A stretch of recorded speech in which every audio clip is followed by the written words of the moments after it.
Hi everyone, Paul here from Aspergers from the Inside. Okay, quick question before we start. How often do you have a nap in the morning before 9 a.m.? Leave your answer in the comments. No, I don't know if this is common, but for some reason that's something that I do on a semi-regular basis because for some reason I call it emotional regulation because, emotional intelligence is my area of expertise and I put everything through that filter. Another word you could use for it is just managing your own energy. Managing energy, emotional regulation can be really challenging sometimes. And sometimes it feels like other people it just happens naturally and it just works. Whereas I feel like I put a lot of energy and effort and planning into making sure that I'm in the right mood, in the right energy at the right time, and it doesn't always work. So I'll give you an example from this morning. I woke up at 6:30 in the morning and I was fully awake and bright and energy and everything, and I thought, great, this is good, but I didn't need to go to the gym for another 15 minutes. So I went back to sleep. And then by the time I woke up, I was wrecked again. I went to the gym. I did this class called a HIIT class, high intensity interval training. My heart rate was like 160 to 180. And for the whole time, could have fallen asleep on the spot. I was struggling to keep my eyes open. I was struggling to concentrate. I came home, had a shower, and went to bed straight away. I was hoping, like physiologically, it sort of made sense that that kind of intense exercise would wake my body up. But for some reason, it didn't wake my body up. And what I needed was to go home and have a power nap for like an hour before 9 o'clock in the morning. So I don't really understand why that happens, but that's okay. I'm really interested to hear if you have some crazy emotional regulation techniques that you use. So for some reason, for me, intense exercise doesn't wake me up. What does wake me up are things like power naps, stretching, sunshine for some reason, just like getting out and fresh air, and walking is probably the strategy that is best, that I utilize the most. Because even for relaxation, I find that sleeping is not always the best thing for relaxation. So I was the person that would always fall asleep during a guided meditation. Like we did a couple during high school and things like that, and 5 minutes, bam, out like a light.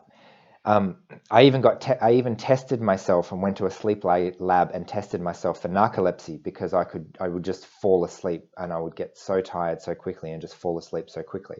So it turns out I don't have narcolepsy, but why can I fall asleep so quickly, just like this? Why does it take me so long to wake up? Why can I do an hour worth of intense exercise with my heart rate above 160 and still not wake up? But it turns out if I go for a walk, so less intense exercise, but I don't know whether there's more movement or I'm not sure exactly what it is, but it works.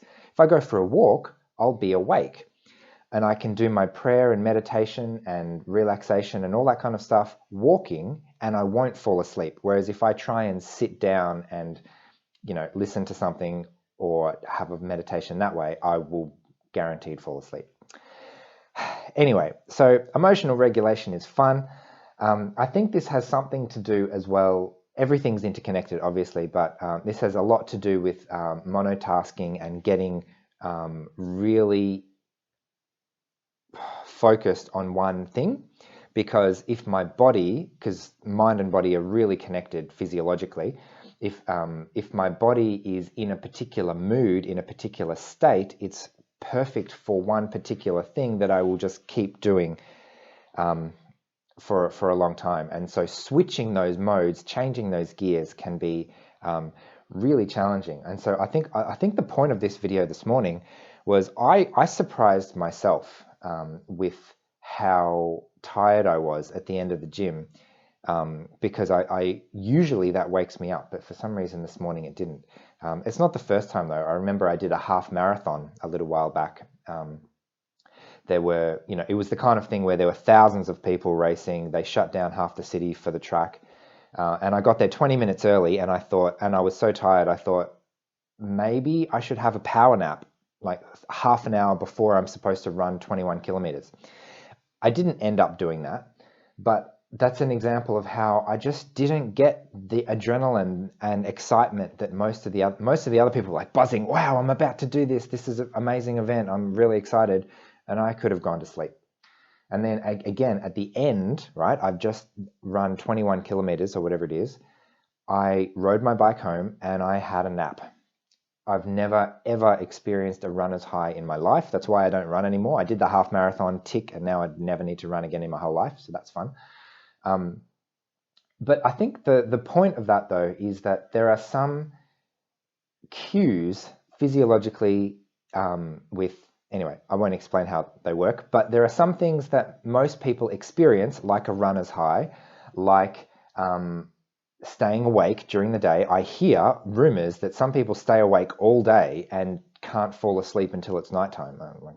I could fall asleep in 5 minutes in any situation. So when your body reacts differently to those things, it makes it really interesting to try and consciously be in the right energy and the right mood and the right physiological state at the right time to do the right thing, because it doesn't really help when you're supposed to be at the gym and you want to go to sleep.